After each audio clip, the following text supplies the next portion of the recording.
आपण सुनुछंती रेडियो तोसाली। आज आमे गोटे बहुत गोटे भल बही विषय कथा हवा, the courage to be disliked. शुणिथिबे बोधे? हाँ निश्चय। इचिरो किशिमी आउ फुमिताके कोगा लेखिछंती आउ एटा पूरा अल्फ्रेड एडलन को मनोविज्ञान ऊपर आधारित। एकदम।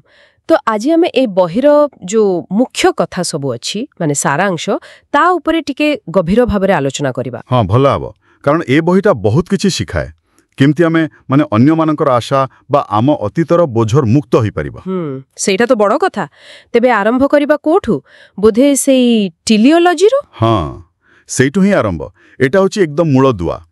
टेलियोलॉजी माने आमर जो व्यवहार बा आचरण सेटा अतीतर कोनोसी कारण पाई नुहे। अतीत पाई नुहे ना, माने सीधा सड़क नुहे, बरंग आमे वर्तमान रे किछि लक्ष्य पूर्ण करबाकू चाहूचे, सेइथि पई आमे सेमती व्यवहार करूचे।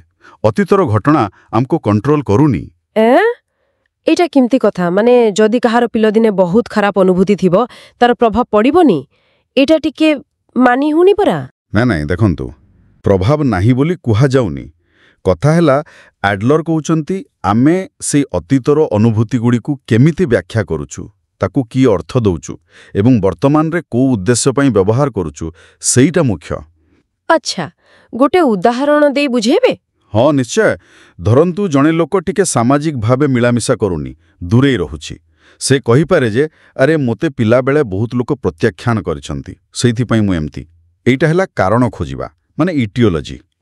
किंतु एडलरियन दृष्टिकोण बा टेलियोलॉजी कहिबो जे से लोक जाने सुनी एई दूरता बजाय रखिछि, काहेकि ना तार वर्तमानर लक्ष्य हैला भविष्यतरे पुणी केही ताकू प्रत्याख्यान न करू, सेई आघातरू निजको बंचेइबा।